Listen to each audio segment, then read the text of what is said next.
Friends, imagine பண்ணுங்க, நீங்கள் 28 years old, ஒரு டீசன்ட் கம்பெனியில் நல்ல ஜாப் கிடச்சிருக்கு. டெய்லி மார்னிங் 9 மணிக்கு ஃப்ரெஷ்ஷாக ஆஃபீஸ் டெஸ்கில் உட்காந்து ஒர்க் ஸ்டார்ட் பண்ணுறீங்க. ஆனால் இன்சைடில் நீங்கள் ரொம்பவே ரெஸ்ட்லெஸ்ஸாகவும் டயர்டாகவும் ஃபீல் பண்ணுறீங்க. பிகாஸ் உங்களோட 9 to 5 ஜாப் இப்போ ஒரு ரொட்டீன் மாதிரி ஆயிடுச்சு. பெல் அடிக்கும், மீட்டிங் ஸ்டார்ட் ஆகும், அப்புறம் எண்ட்லெஸ்ஸான இமெயில்ஸ். டெய்லி டே முடிஞ்சதுக்கப்புறமா நீங்கள் ரொம்ப டயர்டாக இருப்பீங்க. உங்கள் ட்ரீம்ஸ் பற்றி யோசிக்க கூட உங்களுக்கு டைம் இல்லை. அண்ட் அதே சமயம் உங்கள் மைண்டில் டெய்லி ஒரு கொஸ்டின் மட்டும் ஓடிக்கிட்டே இருக்கும். இதுதானா லைஃப்னு, என்னோட ஹோல் லைஃப் இதே மாதிரி போரிங் ரொட்டீனில் தான் இருக்கணுமான்னு யோசிப்பீங்க. ஆனால் இன்னொரு சைடில் நீங்கள் யோசிக்கலாம், ஃபினான்ஷியல் எக்ஸ்பிரஸ் மாதிரி ஒரு கூல் லைஃப் வாழணும், ஆனால் அதை ரீச் பண்ண 30 இயர்ஸ் வெயிட் பண்ணணும்னு யோசிப்பீங்க. பட் அதுதான் ராங். ஏன்னா நீங்கள் அந்த லைஃப்பை ஜஸ்ட் 7 இயர்ஸில் அச்சீவ் பண்ண முடியும். அது காம்பவுண்டிங்கோட ஹெல்ப்பால். எப்படின்னு கேட்குறீங்களா? அதை தான் இந்த வீடியோவில் நான் எக்ஸ்பிளைன் பண்ண போகிறேன். ஸோ பென் பேப்பர் எடுத்துக்கோங்க, ரெடியாக இருங்க. Let start.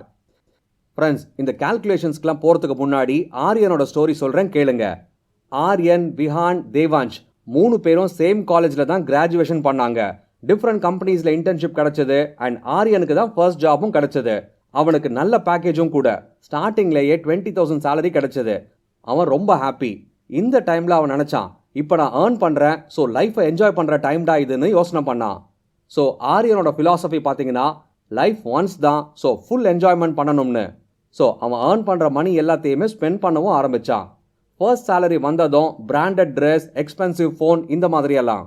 கொஞ்சம் மாதத்துக்கு அப்புறமா அவன் பெர்மனன்ட் எம்ப்ளாயி ஆன உடனே ஆஃபீஸ்க்கு ட்ராவல் பண்ணி போகிறது காஸ்ட்லின்னு நினச்சி அவனோட பட்ஜெட்டுக்கு மேலேயும் ஒரு ஃப்ளாட்டை வாங்கினான். அப்புறம் ஃப்ளாட் வாங்கினதும் டெய்லி அவன் ஃப்ரெண்ட்ஸை இன்வைட் பண்ணி ஒரே பார்ட்டி தான். ஸோ இந்த மாதிரியெல்லாம் எக்ஸ்பென்ஸ் பண்ணனால அவனோட சேலரி 10 days கூட போதலை. நெக்ஸ்ட் சேலரி வர வரைக்கும் வெயிட்டிங் தான். ஆனால் ஸ்பெண்டிங்கை மட்டும் அவன் ஸ்டாப் பண்ணவே மாட்டான்.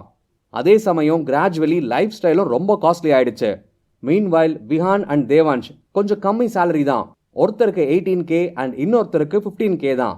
ஆனால் ஸ்பெண்டிங் கண்ட்ரோலில் இருந்தது. கேர்ஃபுல்லாகவும் ஸ்பெண்ட் பண்ணுவாங்க. 2 இயர்ஸ்க்கு அப்புறம் ஆரியனோட சேலரி 20Kலேருந்து 35Kவா ஆயிடுச்சு. அதே சமயம் அவனோட எக்ஸ்பென்சஸும் அதிகமாகிடுச்சு. வீக்லி கிளப்புக்கு போகிறது, அவுட் சைட் ஃபுட் ஹேபிட்ஸ், மணி இருந்தாலும் இல்லைனாலும் ஸ்பெண்ட் பண்ண ஸ்டார்ட் பண்ணான். அதோட ரிசல்ட் கிரெடிட் கார்டு, லோன்ஸ்னு இந்த மாதிரி டெப்ட் ட்ராப்பில் மாட்டிக்கிட்டான். லேட்டர் அவனுக்கு ஒரு நியூ ஜாபும் கிடச்சிது. 60,000 சேலரியில். ஆஃபீஸ் ரொம்ப தூரம், ஸோ டெய்லி 4 hours ட்ராவல் பண்ணுற மாதிரி இருந்தது. இந்த சுச்சுவேஷனில் மெட்ரோவில் போகிறத கூட அவனுக்கு எம்பாரசிங்காக இருந்துச்சு. ஸோ ஸ்ட்ரெயிட்டாக கார் ஷோரூம் தான். 15 lakhsக்கு கார் வாங்கிட்டான். டவுன் ரோட் பேமெண்ட் 3 lakhs பண்ணினா அண்ட் ரிமைனிங் EMI. அவனோட கால்குலேஷன் படி EMI அப்ராக்சிமேட்லி 10,000ன்னு நினச்சான். ஆனால் ஆக்சுவல் எக்ஸ்பென்சஸ் 32,000, அதாவது petrol plus maintenance. But still அவன் என்ஜாய் பண்ணுறதை நிறுத்தவே இல்லை. லேட்டர் ப்ரமோஷன் வந்தது அண்ட் சேலரியும் 5 lakhs ஆச்சு. இந்த சமயத்தில் அவனுக்கு மேரேஜ் ஆச்சு. 1.5 crores வீடு வாங்கினா, அதுக்கு 30 lakhs டவுன் பேமெண்ட்டும் பண்ணான். மீதி 1.2 crores லோன். ஆனால் இதுக்கு EMI 1 lakh per month. ஆனால் லைஃப் ஸ்டைலில் எந்த சேஞ்சும் இல்லை. இதோட ரிசல்ட் அவன் டெப்ட் ட்ராப்பில் மாட்டிக்கிட்டான்.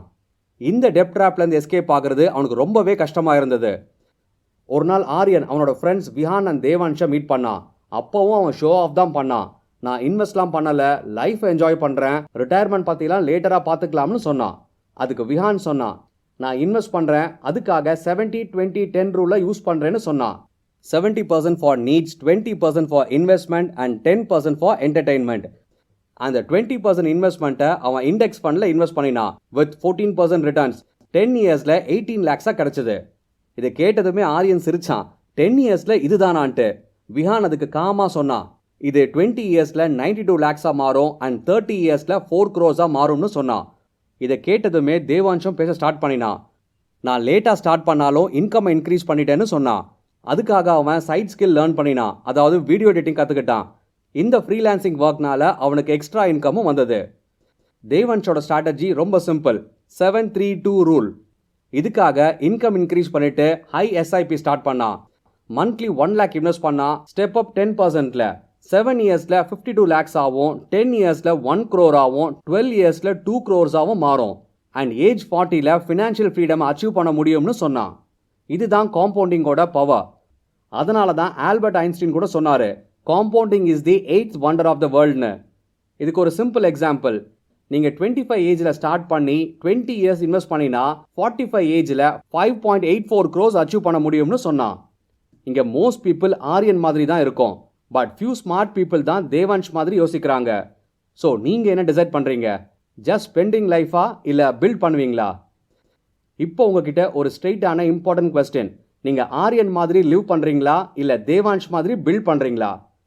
ரியல் லைஃப்பில் மெஜாரிட்டி பீப்புள் என்ன பண்ணுறாங்கன்னா, சேலரி இன்க்ரீஸ் ஆன உடனே லைஃப் ஸ்டைலை அப்கிரேட் பண்ணுறாங்க. ஃபர்ஸ்ட் சேலரியில் ஃபோன் வாங்குறாங்க, நெக்ஸ்ட் இன்க்ரிமெண்ட்டில் பைக் வாங்குறாங்க, அதுக்கும் நெக்ஸ்ட் இன்க்ரிமெண்ட்டில் கார் வாங்குறாங்க, அப்புறம் ஹவுஸ் லோன். இது எல்லாமே பார்த்தா க்ரோத் மாதிரி தெரியும், ஆனால் ரியாலிட்டியில் இது ஒரு ட்ராப். இதுக்கு பேர் தான் லைஃப் ஸ்டைல் இன்ஃப்ளேஷன். நீங்கள் ஏர்ன் பண்ணுற அமௌண்ட் இன்க்ரீஸ் ஆனால் உங்களோட எக்ஸ்பென்சஸ் அதை விட ஃபாஸ்ட்டாக இன்க்ரீஸ் ஆகும்.